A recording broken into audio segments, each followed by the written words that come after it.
Hello everyone, how's it going today? Welcome to the channel. Today I'm here with my 2021 Ford F250. It's a Lariat with 6.7 diesel in it. I just turned over 5,000 miles, so I figured that it would be a good time to do a little 5,000 mile review and go over some of the things that I like and some of the things that I don't like. We'll start with the things that I don't like. Things I don't like. The head unit. As far as the radio goes, the head unit is really slow to respond a lot. It kind of freezes up, and sometimes the radio station, we're playing one song or playing on one station, but it will not show that radio station or that song. It's like the display just can't keep up, or it just locks up. Another thing, the sound of the radio. I just came from a 2020 Ram 2500 with the Alpine system in there, and that Alpine system blows this system away. It's not a bad sounding system, it's just not really that loud, and the bass is nowhere near what the Alpine was in the Ram 2500. Another thing, not a big thing, but just something I don't really love, which I wouldn't have gotten on this truck if this truck wasn't just sitting on a lot. This has the heavy tow package, which stiffens up the rear suspension a little bit. Not really loving that, but it is what it is. I will probably end up changing out the shocks and possibly even the springs. The last thing that I don't like, which I actually just recently found, is the way that Ford did the weather stripping on the door. So as you can see, the bottom of the door right here is filthy. Here, I'll get the camera to show you a little closer. The bottom of the door gets kind of filthy because the weather stripping's all the way up there. So this part right here, I just don't really like that. It's kind of strange. I mean, there's constantly stuff in there on every door. Not a fan of that. Next, we'll talk about the stuff that I do like. Like the looks. Looks are great. Love it. I got the black package on this truck. Really love the looks. Next, the power. Plenty of power.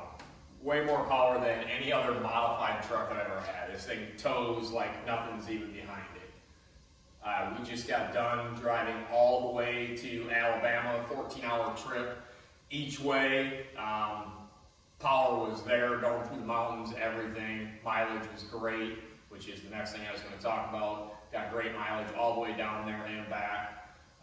Just towed a trailer back from Elkhart, Indiana. Not a really heavy trailer, but it towed it great. So another thing that I do like about it is comfort. Definitely more comfortable than my Ram 2500. The seats just over a long trip, without a doubt, make it a much better trip. The size of the truck, definitely bigger. Size of the cab, bigger.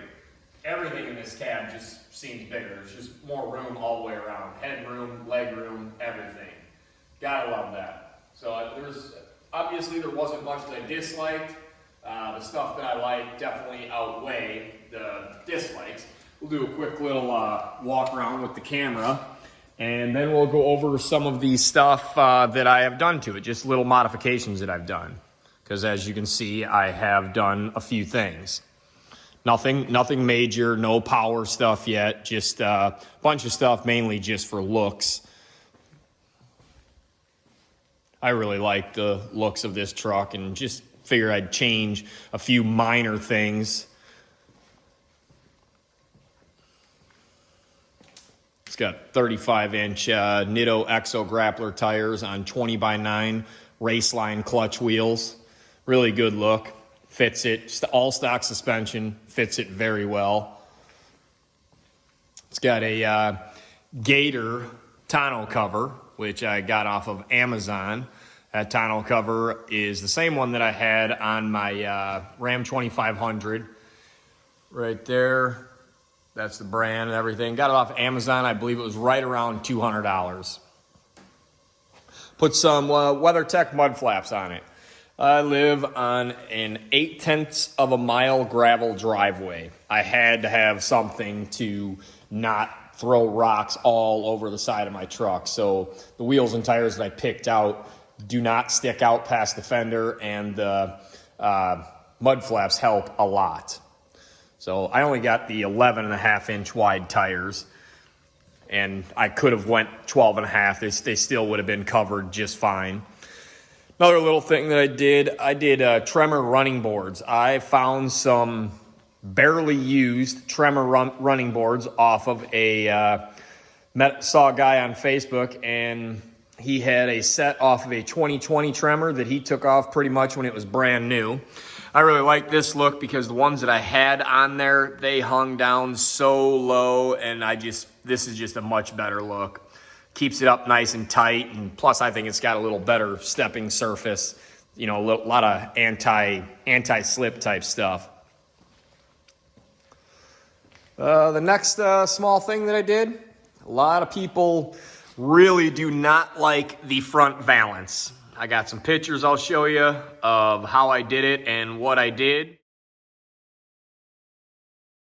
Really like it. All I did was I used some masking tape and cut it down so it's pretty much 2 inches from the bottom of the bumper all the way across. I really like that because the stock one that hung down around 6 inches was just ridiculous looking. Another little thing on the outside I just got this little stubby Ronin bumper. I mean, it's got still a pretty decent reception, and it doesn't stick up over the cab like the factory one does. I don't like that. One other little thing that I did that I forgot to mention. I also took off the badge that was right there that said 6.7 Powerstroke. Not that it was bad looking. I just usually prefer to keep all badges off and stickers also. I took off the FX4 stickers. Good looking, but just not for me. I kind of just like no badges, no sticker. That's kind of the look that I'm going for. Pretty much the only thing that I've done on the inside is the Husky Exact Fit floor liners. They fit really well. I had these same ones in my Ram. Really like them. You got no complaints about these at all. Once again, cost was pretty good. So that's pretty much it as far as the 5,000 mile review on the truck. I am just getting ready to do the first oil change. It's not really necessary according to the computer or service minder, but I figured since it was new, I'd do a quick little oil change on it and get that done. I got I'm going with Rotella T6.